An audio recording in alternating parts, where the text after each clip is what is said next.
Juste pour vous dire qu'aujourd'hui, le procès Dr Ouamoucho a eu lieu. La Cour a entendu tout le monde, sa déposition. Il ne reconnaît aucun mal. La Cour se retire pour donner son verdict. Soit la réclusion à la peine capitale, soit l'acquittement. Son avocat est confiant.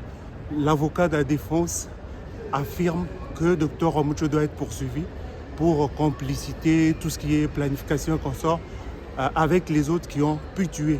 Mais en réalité, beaucoup de personnes et la partie de la défense particulièrement regrettent et se demandent quelle crédibilité donner à la démarche, surtout quand on sait que d'autres témoins venus particulièrement de Kigali ont demandé asile en France, se disant en insécurité, liberté d'expression au Rwanda et problème de poursuite des Hutus particulièrement à travers le monde.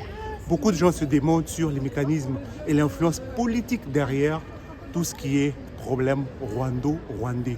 Et aujourd'hui, ce que la plupart des Rwandais, Hutus ou Tutsis qu'on rencontre veulent, c'est un dialogue inter-rwandais 30 ans après le génocide tant décrié par des gens.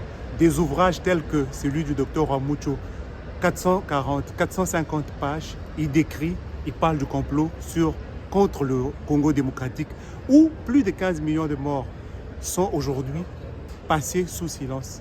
Mais aussi celui de Charles Nana, qui rappelle plusieurs fois qu'il y a un problème. Le tout se joue sur les minéraux du Congo. Qui pourrions-nous croire ?